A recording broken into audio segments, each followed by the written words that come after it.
Good morning, everyone. So I'm Rachel Hutchings, and I work in the Policy and Campaigns team at Alzheimer's Society.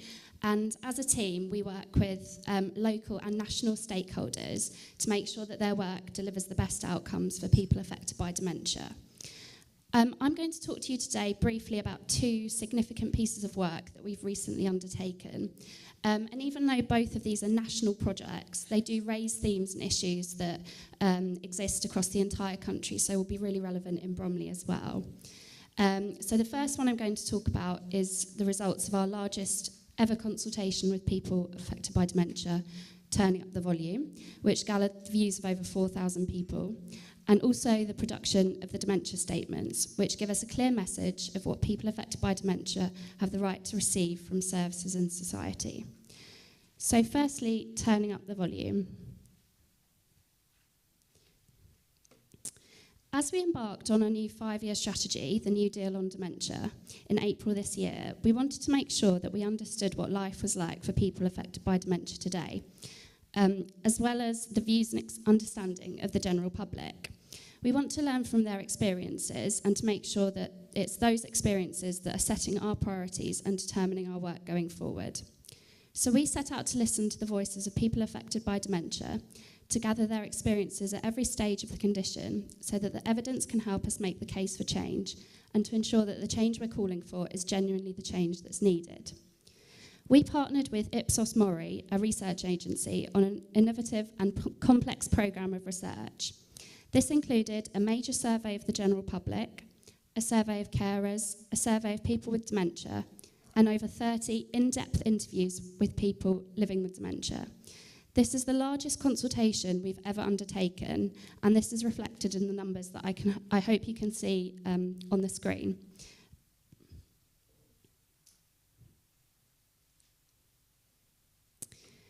The voices we heard through this research told us that there's a real gap between the things people with dementia need to live well and their day-to-day reality. There's still a great deal of stigma around dementia, with 41% of the public disagreeing that it's just as easy for someone with dementia to play an equal part in society as anybody else. People with dementia fear that they'll become a burden to their loved ones, and carers also have negative experiences, with 61% saying their health had been negatively affected by caring, and 27% feeling cut off from society due to the demands and pressures of full-time caring. Around 3 in 5 carers said their health had been negatively affected by caring for somebody. The public are more aware of dementia, but 56% of the people in our survey said that if they had dementia, they'd feel their life would be over. And a huge worry for people is the cost involved in future care needs, that they may not have enough money to pay for what they need in the future or the ability to save for it, with almost half of people saying they'd not started saving for care and support that they might need in the future. So that's just some of the statistics, and the printouts that you've got will cover all of those as well.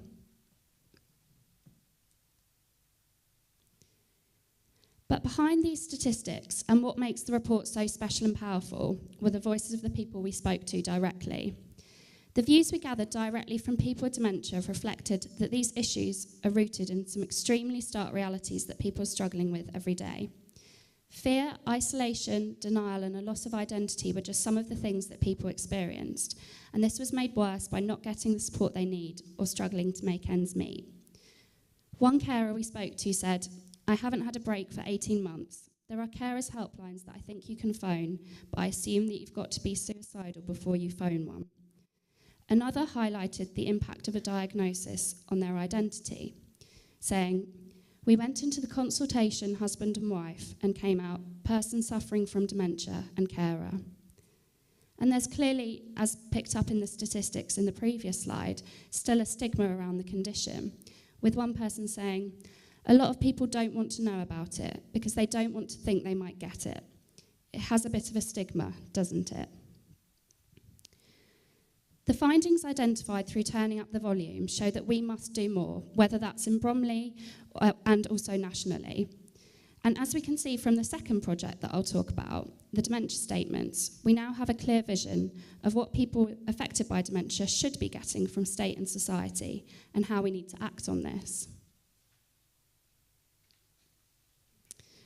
So just to give a bit of background, In 2010, a group of national organisations, which went on to form the National Dementia Action Alliance, asked people affected by dementia and other key stakeholders what type of care and support they wanted to receive. Informed by these conversations, they created the National Dementia Declaration, which was a set of 7 expectations or statements of what life should be like for people with dementia, which are on the screen now. And these covered a range of topics, including the importance of getting the right services and support. There were also 35 sub-statements, which gave a bit more detail on these themes, but I've just focused on the 7 main ones on the screen. And these were also known as the I statements, because they all started with I. And they were used to inform the Prime Minister's Challenge on Dementia, which was published by the Department of Health in 2012, and set out what the government planned to do to improve the experiences of people living with dementia. But since these statements were developed in 2010, a huge amount has changed. Since then, we've had 2 challenges from the Prime Minister: developments in research, lots of with new funding, as well as new and amended legislation. So in order to ensure that the statements accurately reflected what people want today, the I statements were reviewed alongside people affected by dementia, and this included carers. I'll talk a little bit more about the process of the review in a moment, but first I want to show you a video which talks a bit about the review and contains some interviews with people that were involved in it.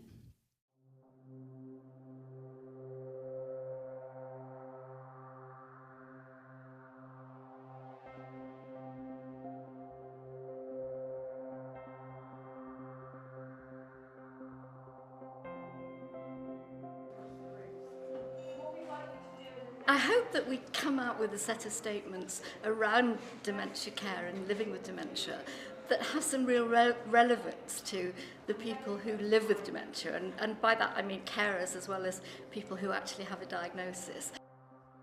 We have the right to be recognised for who we are, to make choices about our lives, including taking risks, and to contribute to the society. Our diagnosis should not define us, nor should we be ashamed of it. I don't want any particular big favours, but I do want you to recognise that life can be difficult at times. With a few small changes, they can make a massive difference to me. We have the right to continue with day-to-day family life without discrimination or unfair costs, to be accepted and included in our community and not live in isolation or loneliness. I'm hoping that the I statements will really contribute to not just the awareness of the disease, but the things that people affected by dementia have to contend with every day, so that they can benefit from knowing that the I statements are there, or the we statements are there, and they can draw on that and just use it. Living with dementia can be done and is done every day of the week. It's not without its challenges. People with dementia do need support, and that family carers do need support. I think it's vital for businesses and companies to understand what the I statements mean for people affected by dementia, and to be able to not just read them through, but to really grasp what they're saying. We have the right to an early and accurate diagnosis and to receive evidence-based, appropriate, compassionate and properly funded care and treatment from trained people who understand us and how dementia affects us. This must meet our needs wherever we live. I hope that they'll be implemented in a way that improves care for people with dementia, care for carers. In fact, we're not asking for anything that is not already enshrined in human rights, in health legislation. All these things are there, and hopefully it'll be a reminder to the powers that be that these things should be done. You know, in law they should be done. Hopefully they'll take notice of the statements and they'll actually think about the statements and try and implement them and do something good to help people who are living with dementia. We have the right to be respected and recognised as partners in care, provided with education, support services and training which enables us to plan and make decisions about our future. Nobody cares more about the rights of carers than people with dementia, because the carers, for most of us, the carers are our family. I think changing the I statements as they were to being we statements. I think that's really important. And the fact that they've shortened all of the statements, for me, it says a lot more than the previous ones that seem to be very wordy and quite long. We have the right to know about and decide if we want to be involved in research that looks at our cause, cure and care for dementia, and be supported to take part. Well, I'm passionate about all things to do with dementia, given my experience with my late mum, especially focusing on the support available for family carers, and also on dementia research, whether that's biomedical or whether that's looking at even improving the quality of care of people with dementia. I think that they're very much improved now from the initial ones we saw. It is what we need. Everything in that is what I should be able to get. What I want them to do is recognise me as a person and help me to live.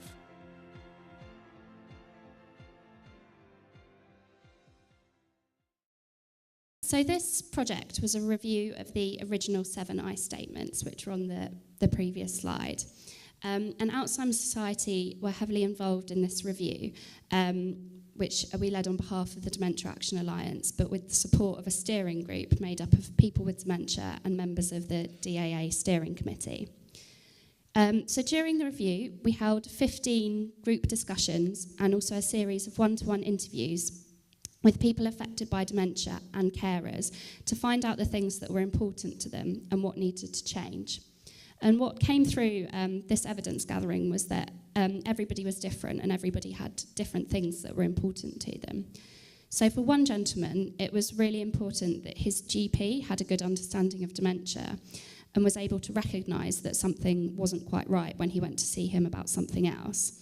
And he thought that it was really important for GPs to have proper dementia training so that they're able to recognise the symptoms and make sure the person can then get access to the information and support that they need.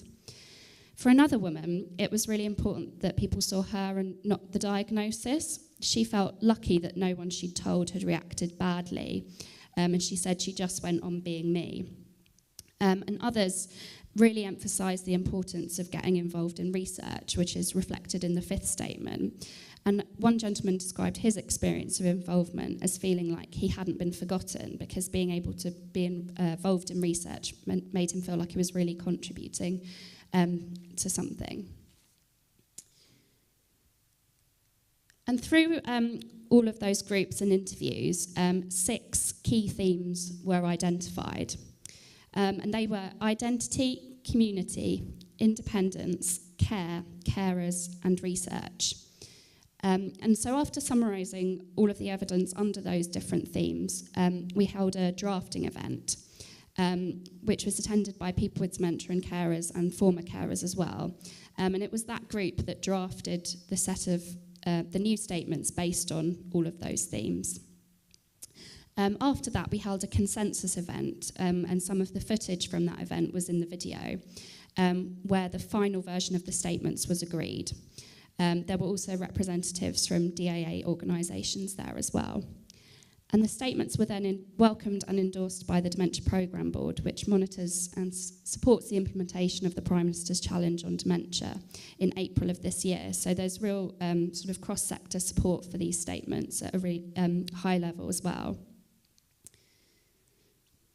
And there's 2 things I just want to highlight in the new statements that were also picked up in the video. The first is the use of we, and the second is the use of rights.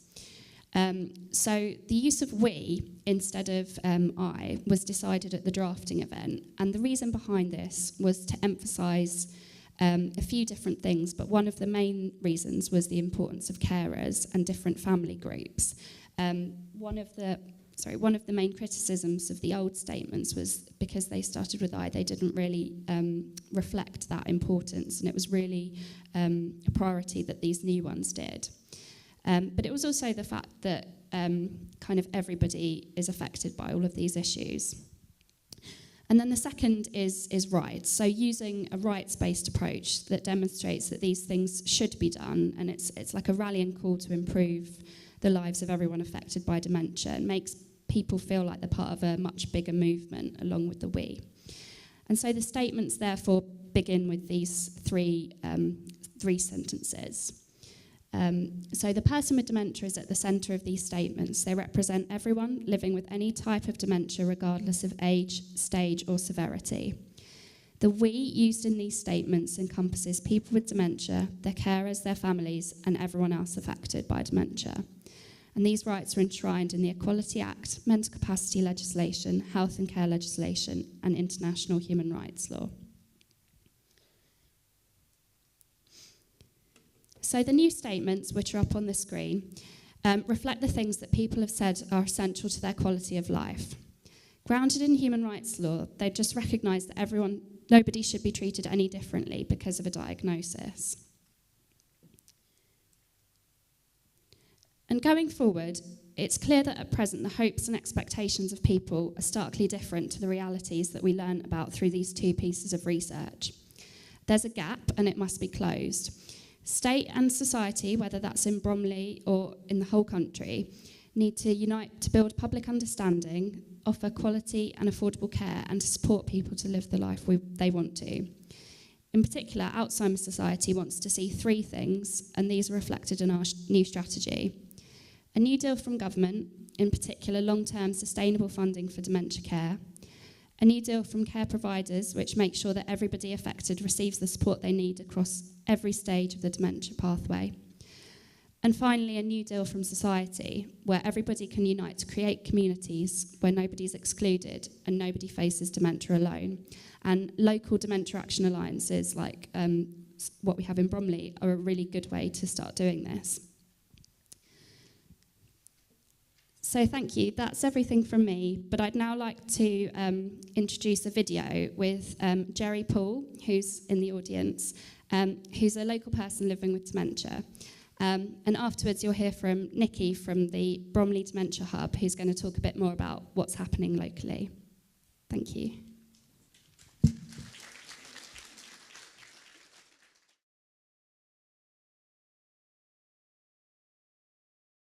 The main thing is forgetting things.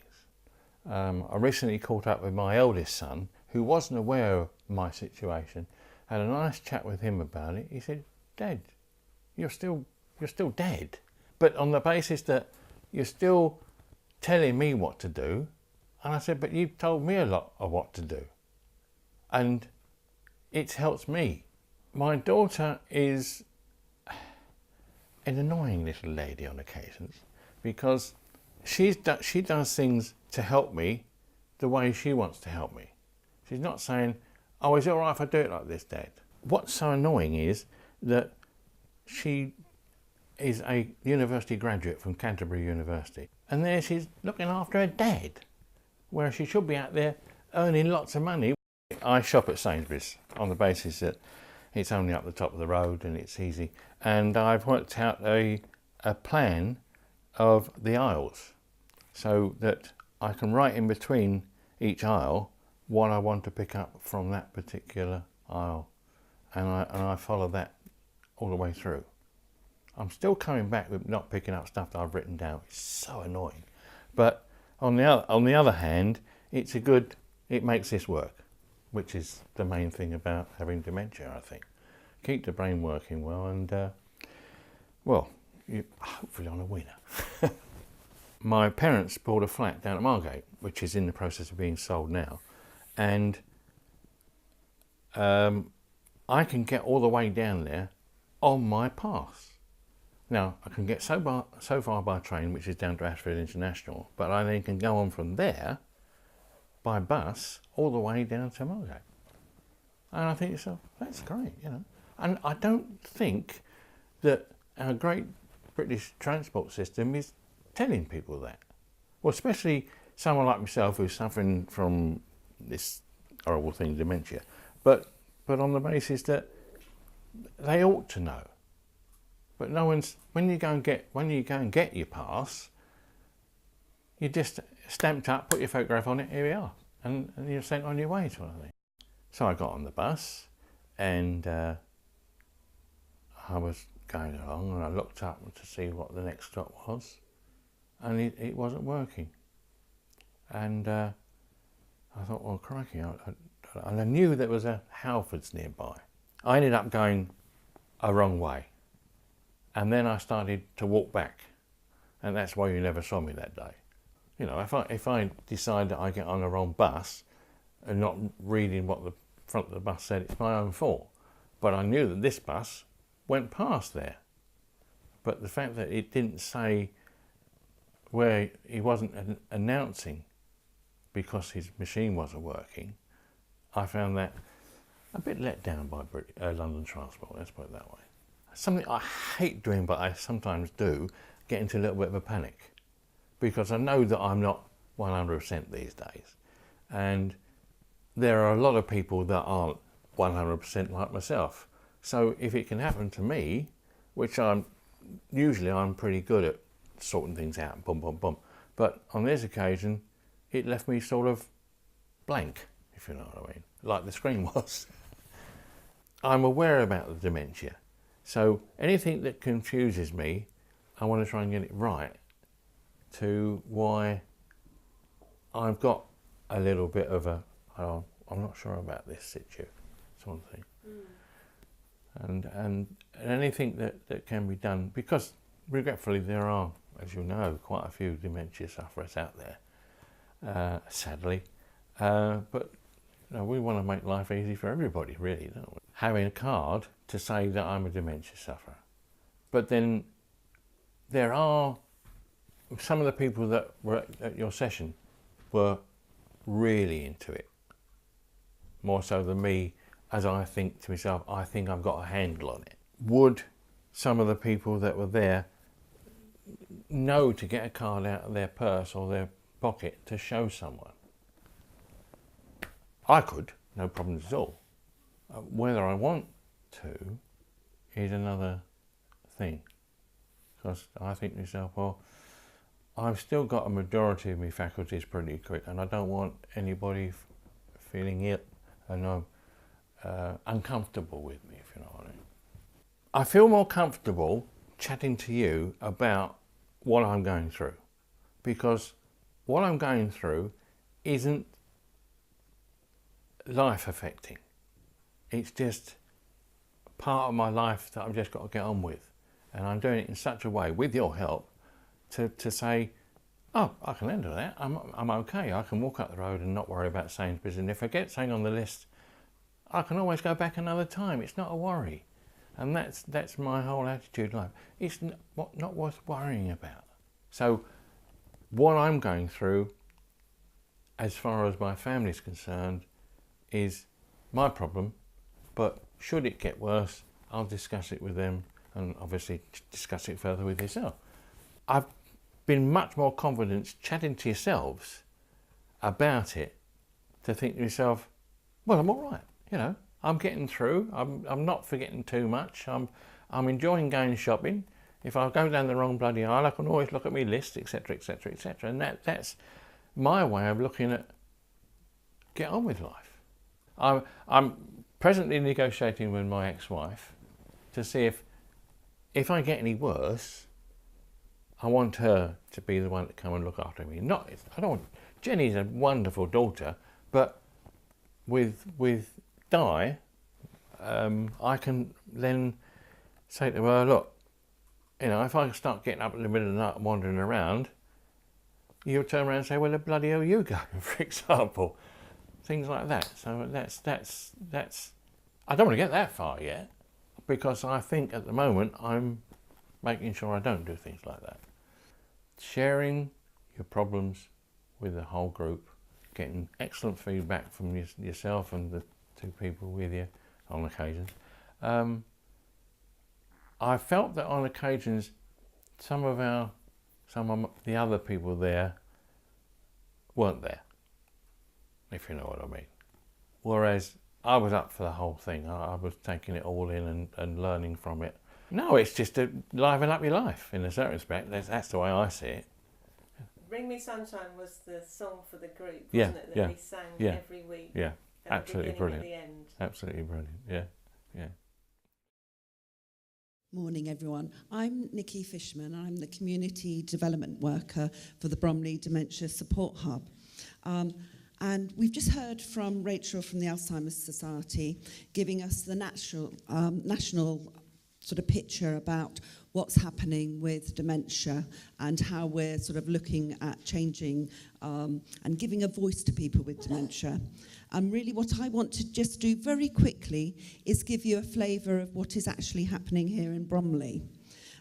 Because the Bromley Dementia team have been working very hard. It's a partnership, and we've been working very hard for the last year in the community to give a voice to people with dementia.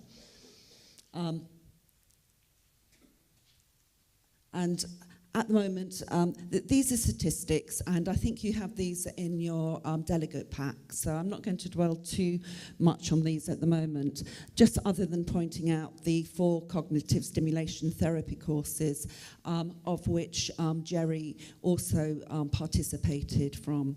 And Jerry is actually in the audience today, and I would like to personally thank you for your personal account and for sharing that with us, Jerry. And really what's happening in the community, an awful lot. We've got the befriending service, and as this is a safeguarding conference, I just want to point out, obviously with people who've got the diagnosis of dementia, that is, the safeguarding is particularly, you need to be very skilled. So our befrienders, we don't have many, but they have bespoke training and they are very closely supervised. And I'm managing that at the moment with a part-time befriending worker. And the results that we're doing, we're giving a voice to people with dementia. And one of the things that one of our carers went out to do was to take somebody to actually vote. And that was very, very powerful for that individual. They hadn't been able to vote for a while. So we were very pleased with that. We've also got the Memory Lane Cafe under activities, and that's run by the Bromley Dementia Hub. I manage that, and we have 42 people per week coming to this cafe. And it's really, really powerful. It's the peer-to-peer support that people get from each other. And it's also an opportunity for me just to make sure that people are doing well. It's early sort of safeguarding. We pick up perhaps where a carer isn't coping very well. We've seen people with bruises, people with the diagnosis have bruises. So it's very informal but very powerful. And linked up to the cafes are a group of other cafes, independent cafes, that I'm helping to support. We've had 3 new dementia cafes in the borough. We've got 2 new ones starting as well. So it's a training those cafe organisers also to look out for the signs and symptoms, and also to offer the right support to people so people can live well with the diagnosis. I'm also really pleased about we've got a new group just starting this side of Christmas, and that's going to be people with dementia coming together to tell us here in the borough what they need and what support they would like. So they are going to be designing the services that I'm delivering in the community. We have had, as Dementia Awareness Week in May, we put on a fantastic programme where 18 community groups and organisations came together. And one of the highlights was the Odeon put on the first ever dementia-friendly screening here in the borough. I work very closely with the Bromley Dementia Action Alliance that Rachel from the Alzheimer's Society spoke about. And we're working, in fact, we are about to announce the receipt of our working towards a dementia-friendly borough status. We are putting on an event called Innovations in Dementia on the 17th of October. And please pick up a brochure. They're on the hub table over there because we've got a fantastic programme. We've got a chap called Keith Oliver, who was diagnosed with Alzheimer's when he was 55. He's come back from the World Health Organization, where he's been giving a talk. He's a dementia ambassador. He's going to meet with Jerry and some of our other guests from our various cafes who have dementia. We've also got the Red Bag scheme, and that's a scheme. We're launching the formal launch of that. at this event, and that's helping people who have dementia from nursing homes through hospitals. We've also got the Herbert Protocol. I haven't got a lot of time to go into anything, so I'm just giving you little tasters.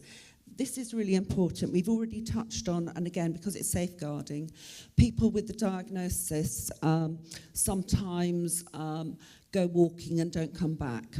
And that's a real concern here in Bromley. We've had sort of numerous cases of that.